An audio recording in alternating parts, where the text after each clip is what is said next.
And what happened was, as St. Louis industry started to grow, population started to grow, people camped out around Children's Pond.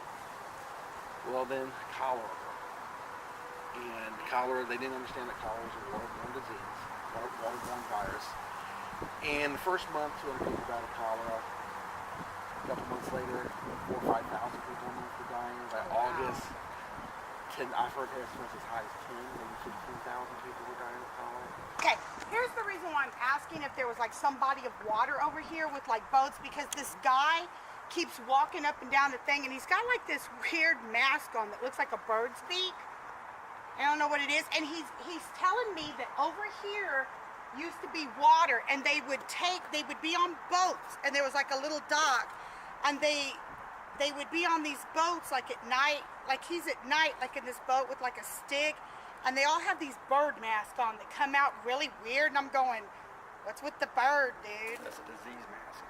Okay, because I was like, I don't know what's happening, but he's telling me about water. They used to be, and they would stop people from coming into certain parts of the city, and they would stop them at the docks. But they all had like on these weird, I wish I could describe it, but it's like a really long, he just looks like a bird with a really long beak.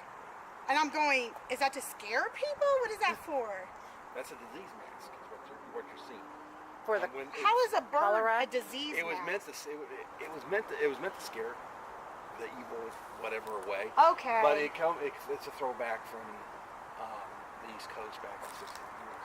But the body of water you're talking about is the Mississippi River. And you can't see it because of the warehouses, but about a half mile that direction is the Mississippi River. So when this was all built, before this became industrialized, standing here, you could see the Mississippi River. I always say that spirits don't stay in graveyards because there's no energy unless like people like are here. But a lot of them do, like matriarchs and stuff. But over there where the one bird guy was, and there was another bird guy, and I saw the lady on the thing, there seems to be somebody standing in front of each one, kind of like, don't come up here, don't come up here. And then there's that one that's like, I don't have a plot, I don't know why I'm here. And then this guy over here keeps telling me, people aren't where they're supposed to be, right? And I'm going, no, because I don't work here, I'm just filming. So he's like, yeah, people aren't where they say they are. And I'm like, how can that be? Did something get screwed up and all of a sudden they had to figure out where everybody was or something? Well, there's something, during 1849 and 1856, I mean, they could not fill up graves fast enough. Okay. I mean, they didn't have enough grave diggers to dig graves. So were they putting them on top of each other or something? Sometimes they were stacked up like cordwood. Yeah, he's like, nobody in the cemetery is where they say they are. And then the people over here that have like the little mausoleums seem to be the only people almost in the correct places. Except for like the newer people, but like the older ones, they're just like all over the place. And then somebody would throw up a gravestone and say, here they are. And he's like, we're not here. Originally, this was rural cemetery, is what they called it. And there's probably a lot of graves, especially back in this area, in the original sections back over here.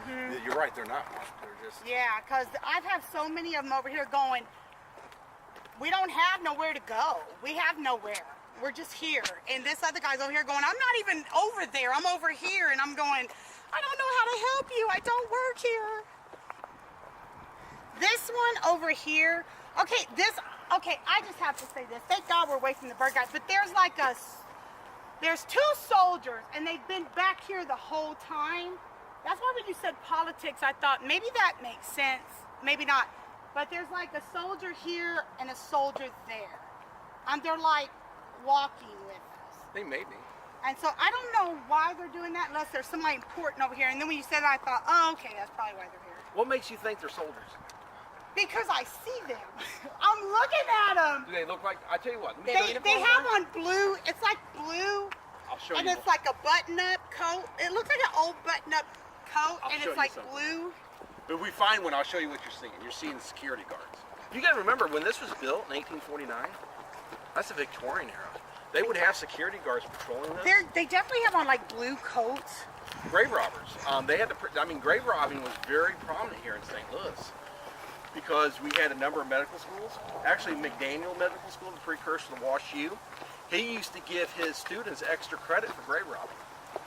Wow. So you flunk a test on Monday, Oh. dig up a body on Tuesday, Wednesday you get a body? Yeah, because what they did. That's what they were doing? Most medical schools had back doors that took late night deliveries and asked no questions, and they paid anywhere from $1 to $4 for a corpse. This is why you were seeing uniformed people right here. There used to be keys in here. The keys gone. You can see where the chain used to be. So what happened is the security guards would walk around with a big tablet, and each key was numbered. So they'd walk through. When they came to this point, they'd take the key out, turn it on the board, and it would register how many times they turned it, so they could prove that they walked all the security stops around the cemetery by turning the keys. And each key was different. So that's why you were seeing this. So you couldn't take one key and just go. No, each key is different.